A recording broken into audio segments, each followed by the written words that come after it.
I'd like to do another problem using the steady state macroscopic energy balance, this one involving condensing steam. So here's the problem. Saturated steam, 95 degrees C, enters the outside of a double pipe heat exchanger and exits as saturated condensate. The flow is at steady state and the mass flow rate is 3.4 grams per second. How much heat is given up by the steam? So as usual, we begin by sketching the problem. The steam side of the double pipe heat exchanger gives up a bunch of heat and the steam goes through a phase change. So we'll draw it as a condenser. So there's a stream coming in that's saturated steam.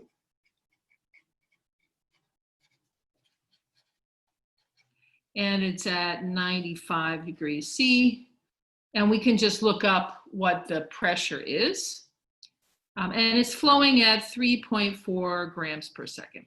And we'll call this the condenser. And out comes the condensate, the water that it becomes. So it's flowing at, so we'll call it condensate. And it's flowing at the same mass rate, 3.4 grams per second.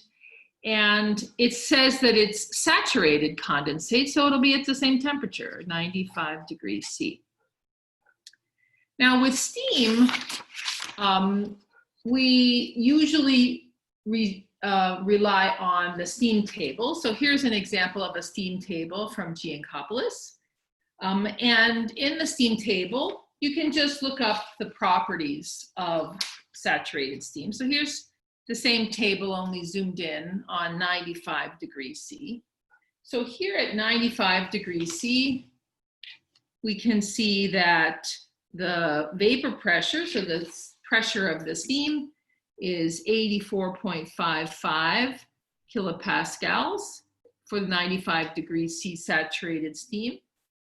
And we're going to need in a little bit the enthalpy of the saturated liquid and saturated vapor, which are also in the steam table. So sometimes we use different ways of getting physical property data, but with steam, we have the steam tables. We just have the good numbers all tabulated in really quite a lot of detail. So the question is, how much energy is given up when this happens? And so this is going to be another case of a macroscopic energy balance. And we're going to perform the balance around the condenser. And there's some amount of energy coming out of the steam. So we're going to still write it as Q in because that's the formulation that we use for our heat. But then this is going to be a negative number. So as before, we can use our handouts to try to remind us how one applies the energy balance to a system. So I have these energy balance notes that I've mentioned before, and they are available online at this URL if you'd like to avail yourself of the handout. And this handout explains that we really have three choices for the balance. We have the closed system balance, the open system balance, and the mechanical energy balance. So consulting the sheet or remembering from our studies, anytime there's a large amount of energy transferred, which there would be with steam condensing, we can't use the mechanical energy balance. That's an adiabatic assuming system. And because we have a system in which mass crosses the boundaries, we're not going to use the closed system balance. So this is once again the open system steady state energy balance. So the open macroscopic energy balance. So this one, again, we can consult a book or we can consult the handout, is given by delta energy potential plus delta energy kinetic plus delta H equals Q in plus work shaft on. I strongly recommend that you begin your problems with a piece of physics like the energy balance, rather than jumping right to the end. This forces you to double check that you've picked the right path to get the answer you're looking for. And so here is where it forces us. We have to think about whether potential energy is important, which would only be important if the fluid were a liquid, something with a high density, and we're changing elevation. If the kinetic energy is important, which would only be important if the speed, the physical speed of the stream were very high, which it's not.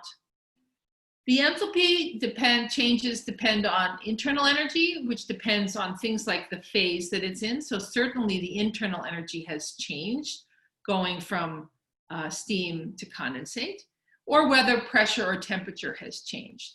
Now, pressure and temperature have not changed. So the temperature, because they're both saturated, is 95 in both cases. And from the steam table, the pressure is 84.55 kilopascals in both cases. So those don't change. But the internal energy is inside the enthalpy. And when you have a phase change, that's a big change. So the enthalpy has changed. Qin will certainly be non-zero because we expect this to give up a lot of heat. And when we're asking about shaft work, we look for shafts. And if there are no shafts, there's no shaft work. So Qin, which is what we're trying to calculate, is equal to delta H. Now, to interpret delta H, we have to go back to the sheet to remember what the definition is for delta H. And delta H is the sum of the outs minus sum of the ins. So Qin equals delta H equals the sum over all the outlet streams, M sub I, H sub I hat, minus the sum over all the inlet streams, M sub J, H sub J hat, where these are the mass flow rates of the streams out of the condenser and the mass flow rates of the streams in. So going back to our sketch, there's one stream out, there's one stream in. They both have the same mass flow rate. And so we can pull out the mass flow rate to the front. And we have the outlet stream is the condensate. So H of the condensate minus H of the steam. And to indicate that it's saturated, we can put a star here. That's a common kind of nomenclature for for saturation. So this is now very straightforward to solve. We know the mass flow rate. So the mass flow rate is 3.4, and I can change it to kilograms, times 10 to the minus 3 kilograms per second. And then we need the enthalpy of the condensate. So here we have it. Here's the 95 degrees C, saturated. This is the properties of saturated steam. And then we go over here to the liquid, and it's 397.96. And then the enthalpy of saturated steam is 2668.1.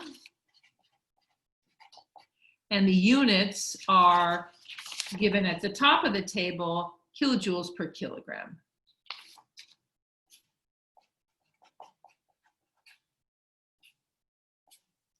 So we end up with something we can plug into our calculator.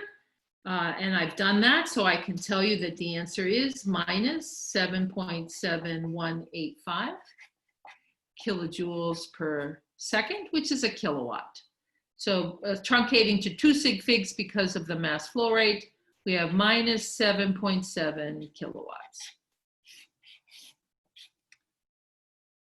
So to summarize, we were looking at this problem, which asked us how much heat is given by saturated steam condensing at 95 degrees C.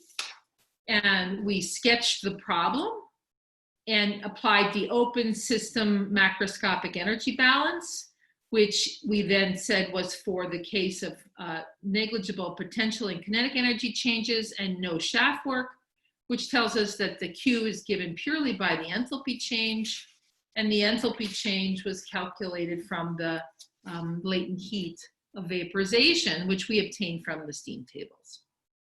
So the methodology that we used previously in a system where we had purely sensible heat, the heat that comes from temperature change, works just as well when we have a phase change with enthalpy change.